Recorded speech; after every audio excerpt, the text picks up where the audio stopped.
The beeping of hospital monitors had become a lullaby I never wanted to learn. My 6-month-old son Oliver lay in his crib, tubes and wires making him look smaller than he already was. The congenital heart defect hadn't been detected during pregnancy. It revealed itself 3 months after his birth, turning our world upside down. I sat in the uncomfortable hospital chair, holding my sleeping wife Sarah's hand while calculating numbers in my head for the 1,000th time. The surgery would cost $65,000. Our insurance covered most medical expenses, but this particular procedure was considered experimental. We had already sold our car, emptied our savings, and taken extra shifts at work. We were still short. My phone buzzed, another text from my sister Jessica. "Don't forget the family dinner tonight. Mom and Dad have big news." I looked at Sarah, peacefully asleep after another 36-hour nursing shift. She had been working double shifts trying to save money for Oliver's surgery. I couldn't bear to wake her. "I'll go," I whispered, kissing her forehead. "Maybe they'll help us." The drive to my parents' suburban mansion felt longer than usual. Their 5-car garage housed vehicles worth more than Oliver's surgery. The perfectly manicured lawn probably cost more to maintain monthly than what we needed to save our son's life. Jessica's new Porsche sat in the driveway, a wedding gift from our parents 6 months ago. The same wedding that had somehow cost $180,000. The same amount that was supposed to be my college fund. I parked my borrowed Honda Civic behind her car and took a deep breath. The familiar scent of Mom's pot roast wafted through the air as I rang the doorbell. "Michael," Mom's perfect smile greeted me. "Where's Sarah?" "Hospital shift," I said, stepping inside. "Oliver had a rough night." "Oh, that's too bad," Mom replied, already turning away. "Jessica and Tom are in the living room. Your father's opening a special wine." The living room looked like a furniture showroom, as always. Jessica and her husband Tom sat on the Italian leather sofa, while Dad stood proudly by his wine cabinet. "Little brother," Jessica waved, her diamond wedding ring catching the light. "How's the baby?" Before I could answer, Dad interrupted. "Everyone, I have an announcement. The hospital board has approved our donation. The new cardiac wing will be named after our family." My heart stopped. How much was the donation? $2 million. Mom beamed. "Isn't it wonderful? Our name will be on the building forever." The room started spinning. $2 million for a name on a building, while my son needed just $65,000 to live. "Actually," I said quietly, "I need to talk to you about Oliver's surgery." Mom's smile faltered. "Michael, we've discussed this." "No, we haven't," I countered. "You've avoided the conversation every time. He needs this surgery. It's $65,000. "That's not our responsibility," Dad said firmly. "You chose to have a child before establishing yourself properly." Jessica nodded. "He's right, Michael. You should have waited like Tom and I did." "Waited?" I laughed bitterly. "Like you waited to take my college fund for your wedding." The room went silent. Mom's face reddened. "That money was family money. We used it where it was needed most." "Where it was needed most." My voice rose slightly. "You spent $180,000 on flowers that died in a week, food that was thrown away, and a dress that's sitting in a box. Now you're spending $2 million to put your name on a building, but you won't spend $65,000 to save your grandson's life." "Don't be dramatic," Jessica scoffed. "There are other hospitals, other treatments." I pulled out my phone and opened my photos. "Look at him. Really look at him." The picture showed Oliver in his crib, tubes everywhere, his tiny chest rising and falling with each assisted breath. Jessica looked away. Mom suddenly became very interested in her wine glass. "The surgery has a 94% success rate," I continued. "Without it, he has maybe 2 years. Your grandson has 2 years to live, and you're more concerned about having your name on a building." "Now see here," Dad started, but I cut him off. "No, you see here." I pulled out a folder from my jacket. "Remember Grandpa James?" Dad's face changed. Grandpa James had been his father, a brilliant businessman who built our family's fortune. He died when I was 16, leaving everything to Dad. "What about him?" Dad asked cautiously. "Before he died, he made me promise to open this on my 30th birthday. That was last month." I opened the folder. "Turns out he knew exactly what kind of people you'd become." "What are you talking about?" Mom demanded. "Grandpa James left 30% of the family company's shares in a trust for me. The trust matured on my 30th birthday. I've spent the last month going through the books. I looked directly at Dad, including the offshore accounts. The wine glass slipped from Dad's hand, shattering on the marble floor. Jessica sat up straighter, her perfectly maintained eyebrows furrowing. "You're lying," Dad whispered. "The board meeting tomorrow morning will be interesting," I continued calmly, "especially when I present the evidence of embezzlement from the company's pension fund. Did you really think nobody would notice the missing $50 million? Mom stood up, her hands shaking. "You wouldn't dare. We're your family." "Family?" I laughed. "Family doesn't steal their son's education money for their daughter's party. Family doesn't refuse to save their grandson's life while spending millions on vanity projects. And family certainly doesn't steal from their employees' retirement funds." I stood up, straightening my jacket. "Here's what's going to happen. Tomorrow morning, I'm going to the hospital to arrange Oliver's surgery. The money will come from the company account. After that, we're going to have a long discussion about the future of the family business." "You can't do this," Jessica protested. "What about my allowance? My house payments?" "Your house payments?" I turned to her. "You mean the $3 million mansion the company has been paying for? The one listed as a business expense? That's fraud, sister dear. The IRS would be very interested." Dad slumped into his chair, his face ashen. "What do you want?" "I want my son to live. I want the company to be run honestly. And I want you all to understand that actions have consequences." I walked to the door, then turned back. "Oh, and that cardiac wing. It's still getting built. But it won't have our family name on it. It's going to be named after the nurses and doctors who actually save lives, not the rich families who buy their way onto buildings." The silence in the room was deafening. As I reached for the door handle, Mom spoke up. "Wait, please. What if we pay for Oliver's surgery? We can write a check right now." I turned back. "It's not about the money anymore, Mom. It's about what's right. The company will pay for the surgery because that's what companies should do, take care of their people. Sarah and I are both employees after all. The health insurance policy is getting an upgrade tomorrow." "You're going to destroy this family," Jessica said tearfully. "No, sister, I'm going to fix it. Starting with saving my son's life." I opened the door. "Board meetings at 9 a.m. tomorrow. Don't be late." The drive back to the hospital felt lighter somehow. When I walked into Oliver's room, Sarah was awake, reading him a story. "How was dinner?" she asked, noting my expression. I sat down beside them, gently touching Oliver's tiny hand. "It was productive. The surgery is happening next week, and you can quit your second job." Sarah's eyes widened. "But how?" "Let's just say Grandpa James left us a surprise." I smiled, watching Oliver's peaceful face. "Things are going to be different now. Better." The hospital monitors kept beeping their steady rhythm, but now they sounded less like a lullaby of worry, and more like a countdown to hope. Tomorrow would bring changes, big ones. But tonight I just sat with my family, knowing that sometimes justice comes in unexpected ways, and that doing the right thing means being strong enough to stand up to those who forgot what family really means. The morning of the board meeting dawned with a flurry of texts from my family. I ignored them all, focusing instead on the documents spread across my hospital room makeshift office. Sarah watched me from Oliver's bedside, her eyes filled with a mixture of concern and pride. "Are you sure about this?" she asked, gently rocking Oliver. "Once you do this, there's no going back." I looked up from the financial statements that proved years of my father's fraudulent activities. "Do you remember what you said to me the night Oliver was diagnosed?" She nodded, tears forming in her eyes. "I said we'd move mountains to save him. Well, today I'm moving a mountain named Harrison Enterprises." I checked my watch, 8:15 a.m. The board members should be arriving now. My phone rang. Marcus Wong,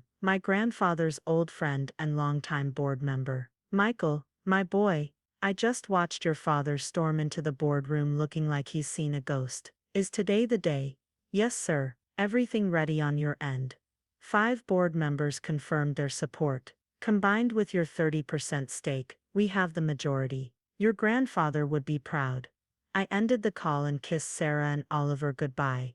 "Whatever happens, remember, we're doing this for him." The Harrison Enterprises headquarters stood 40 stories tall in the heart of downtown. a glass and steel monument to my grandfather's vision. As I walked through the lobby, employees who'd never given me a second glance now stared openly. Word had spread fast. The security guard, Pete, who'd known me since I was a kid, gave me a respectful nod. "Boardroom's ready, Mr. Harrison. Your father and sister arrived 10 minutes ago." The elevator ride to the top floor gave me time to straighten my tie and check my presentation one last time. The boardroom doors opened to reveal exactly what I expected: chaos. "This is ridiculous," Jessica was shouting. "He can't just walk in here and take over." Dad sat at the head of the table, his face gray. Mom stood behind him, hand on his shoulder, while Tom paced nervously by the window. The 12 board members sat silently, watching the drama unfold. "Actually," I said, walking in, "that's exactly what I'm going to do." "Michael," Dad started to rise, but I cut him off. "Stay seated, Dad. This won't take long." I connected my laptop to the projector. "Ladies and gentlemen of the board, thank you for coming on such short notice." Marcus Wong spoke up. "Perhaps we should begin with the matter of share distribution." "Excellent suggestion." I pulled up the trust documents. As of last month, I own 30% of Harrison Enterprises. Combined with the support of 5 board members, we hold majority control. "This is temporary," Dad interrupted. "Once I explain." "Explain what?" I clicked to the next slide. The $50 million missing from the pension fund. The fraudulent property purchases, or perhaps the systematic embezzlement that's been happening for the past decade. The room went deadly quiet. Board members leaned forward, staring at the numbers on screen. "I propose an immediate leadership change," I continued. "Harrison Enterprises needs transparency, accountability, and a return to the values my grandfather built it on." "You ungrateful," Mom started, but Marcus cut her off. "I second the motion for new leadership." The vote was quick and decisive. 10 minutes later, my father was no longer CEO of Harrison Enterprises. The security team waited outside to escort him from the building. "Before you leave," I said as he stood shakily, "there are conditions." "Conditions?" he spat. "You're my son." "Yes, I am. And you're my father who refused to save his grandson's life while stealing from his employees." I handed him a document. "Sign this. It's your resignation, a confession of financial misconduct, and an agreement to pay back everything you stole. And if I refuse, then I call the FBI." "Your choice." Jessica stepped forward. "What about us? You can't just cut off your family." "You're right." I turned to the board. "I move to implement a new company healthcare policy, effective immediately. Full coverage for all employees and their families, including experimental procedures." The vote passed unanimously. I looked at my sister. "You and Tom can keep your jobs in the company. Entry-level positions, of course. You'll need to earn your way up, just like everyone else." "Entry-level?" Tom looked horrified. "But my lifestyle should match your actual contribution to the company," I finished. "Your mansion goes back to the company. You can have a standard relocation package like any other employee." Dad signed the papers with trembling hands. "You've destroyed everything I built." "No, Dad. I'm saving everything Grandpa built." "There's a difference." I handed the papers to our legal team. "You have until the end of the day to clear out your office." As security led them out, Marcus approached me. "Your grandfather told me this day would come. He said his grandson would either save the company or destroy it." "And which did I do today?" He smiled. "That depends on what you do next." The next few hours were a blur of meetings, signatures, and decisions. By afternoon, Harrison Enterprises had new leadership, new policies, and a new direction. I made it back to the hospital, just as Oliver's doctor was doing his rounds. "Mr. Harrison," Dr. Peterson smiled. "I heard about the new company insurance policy. We can schedule Oliver's surgery for next week." Sarah hugged me tightly as the doctor left. "You did it. You actually did it." "We did it," I corrected her, watching Oliver sleep peacefully. "And this is just the beginning." That evening, as Sarah and I sat in our usual spots by Oliver's bed, my phone buzzed with a text from Jessica. "Moving out of the mansion. Mom and Dad are staying with us in our new company apartment. Hope you're happy." I showed the message to Sarah, who squeezed my hand. "Are you happy?" I looked at our son, thinking about the future we'd secured not just for him, but for every family in the company. You know what?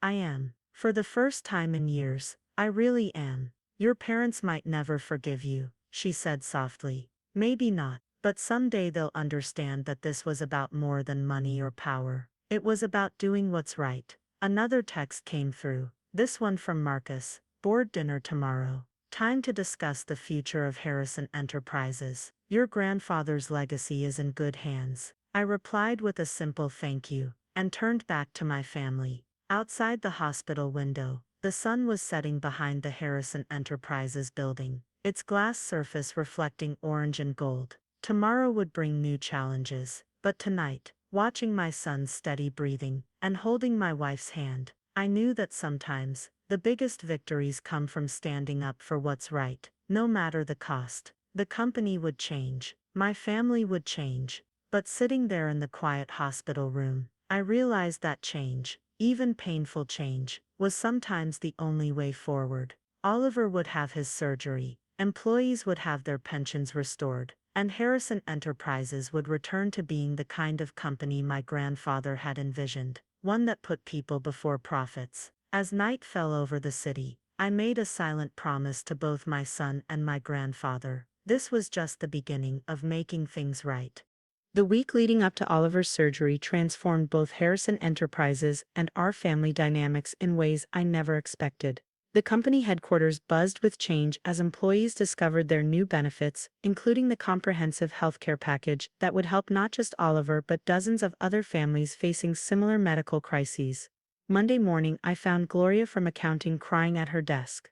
Mr. Harrison, she wiped her eyes quickly. I'm sorry, the new insurance policy. My daughter's diabetes treatment is fully covered now. We've been rationing her insulin. I thought about Oliver upstairs in the hospital. No parent should have to choose between their child's health and their financial survival, Gloria. Those days are over at Harrison Enterprises. The news about my parents spread through the company's social circles like wildfire. They'd moved into Jessica and Tom's new company provided two-bedroom apartment, a dramatic downgrade from their mansion. Dad hadn't left the apartment in days, while Mom was seen at their country club clearing out her locker, her membership revoked as part of the company's new expense policies. On Wednesday, Marcus called an emergency meeting. The pension fund restoration has made the news, he announced, sliding a newspaper across the table. Former employees are coming forward. This could get messy. I scanned the headline, Harrison Enterprises, New Leadership Uncovers Decade of Fraud. Let them come forward, I replied. Every stolen penny will be repaid. Set up a hotline for claims. Full transparency from now on. That afternoon, I received an unexpected visit in my new office. Tom, looking considerably less polished in his entry-level business attire. Your sister won't admit it, he said, shifting uncomfortably. But we were wrong. All of us. The way we treated you and Sarah, the way we acted about Oliver. He placed an envelope on my desk. It's not much, but it's our savings. For Oliver's surgery fund. I pushed the envelope back. Keep it, you'll need it for your fresh start. Just promise me one thing. Remember how it feels to need help, and be kind to those who work under you as you rebuild your career.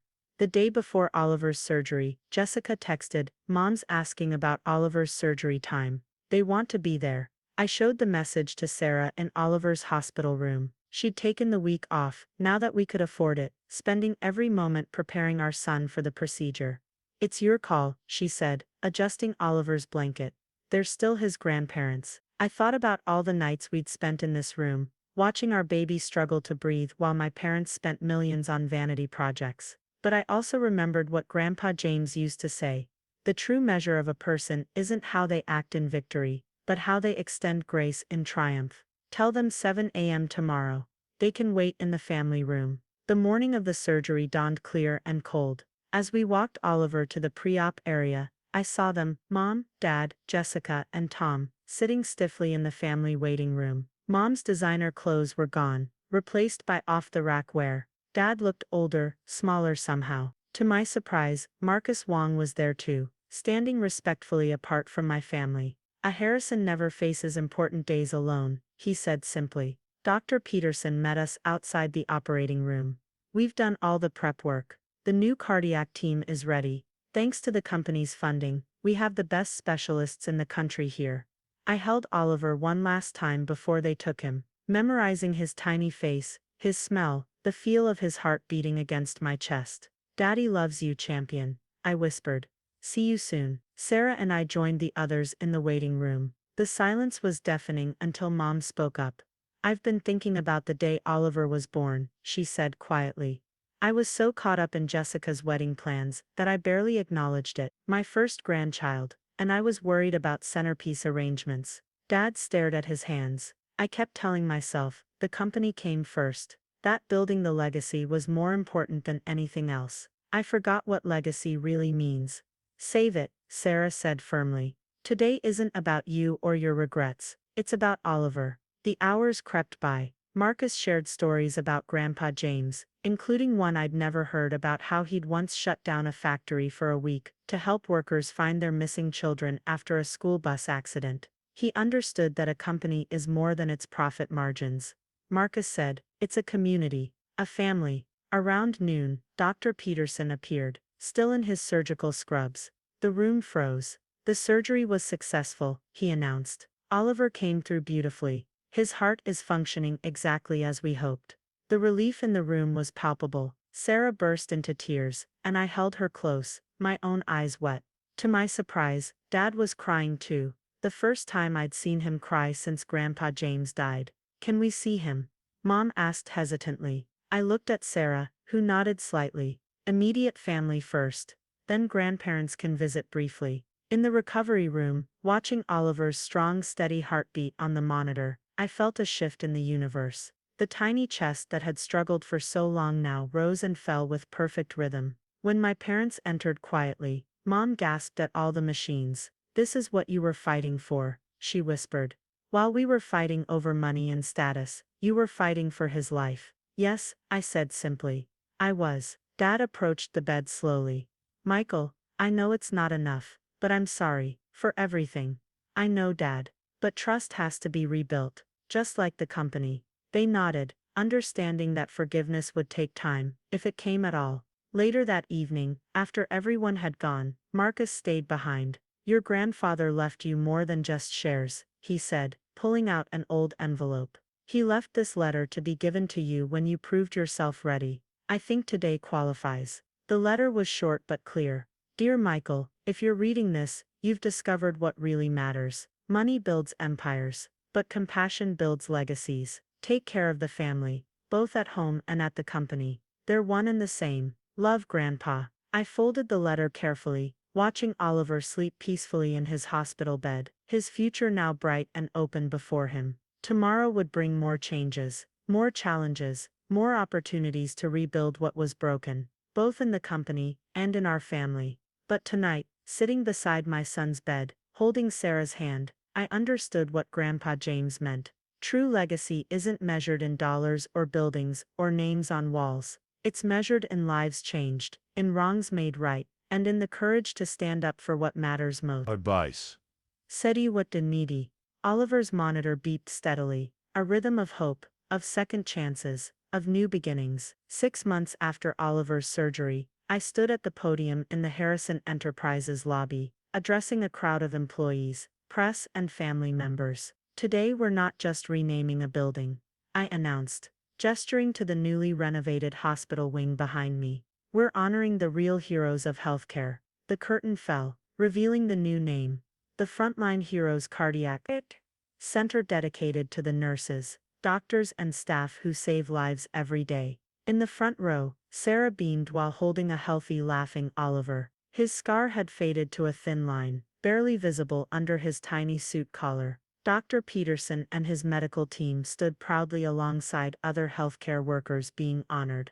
The company had changed dramatically in half a year. Employee satisfaction was at an all-time high, and our new healthcare initiative had become a model for corporate responsibility. 3 other major companies in the city had already adopted similar policies. My family had changed too, though more slowly. Dad had started volunteering at the hospital's financial counseling center, helping families navigate medical costs. It was part of his journey to make amends, both legally and morally. The authorities had been lenient, due to his cooperation and full repayment of the stolen funds. Mom found purpose in organizing support groups for families with children facing medical crises. She'd sold most of her designer items to contribute to the hospital's family assistance fund. It wasn't full redemption, but it was a start. Jessica and Tom had surprised everyone by embracing their new lives. Jessica was excelling in her entry-level position, earning respect through hard work rather than nepotism. Tom had discovered a talent for patient advocacy and was working with the hospital's social services department. After the ceremony, we gathered in Oliver's old hospital room, now transformed into a cheerful treatment space for another child in need. "Remember those nights?" Sarah asked, bouncing Oliver on her hip. "Seems like another lifetime. Hard to believe it was just 6 months ago." I agreed, watching our son play with his toy stethoscope, a gift from Dr. Peterson. Marcus Wong joined us, looking pleased.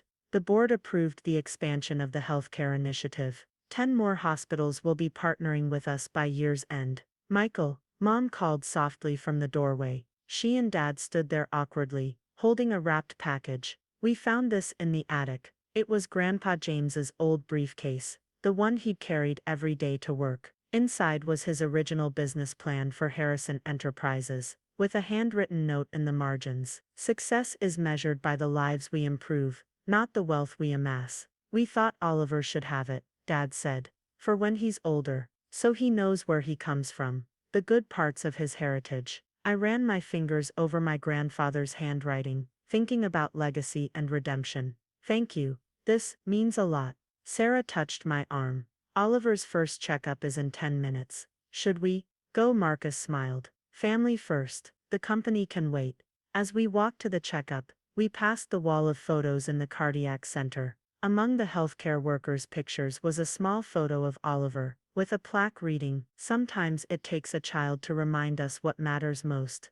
Dr. Peterson's examination was quick and positive. "Perfect heart function," he announced. "He's going to have a long, healthy life." Outside the hospital, the late afternoon sun caught the new sign on the cardiac center. A young mother passed by with her child, pointing to the entrance. "Look, honey, that's where the doctors are going to make you better." I held Oliver close, breathing in his sweet baby scent. The company would continue to grow and change. Our family would keep healing and learning. But right here, right now, holding my healthy son, while my wife smiled beside me, I knew we'd already achieved the greatest success possible. "Ready to go home?" Sarah asked. "Yes," I replied, looking at our son, the hospital, and the future we'd built. "We're ready." Oliver laughed, reaching for the setting sun, his heart beating strong and sure against my chest. The greatest sound in the world. A rhythm of love, hope, and second chances. The security guard nodded as we left, and I caught a glimpse of our reflection in the building's glass walls. Not just a family, but a reminder that sometimes the biggest victories come from fighting for what's right, no matter the cost. Tomorrow would bring new challenges, but today, we had everything that mattered, and that was worth more than all the money in the world. The end.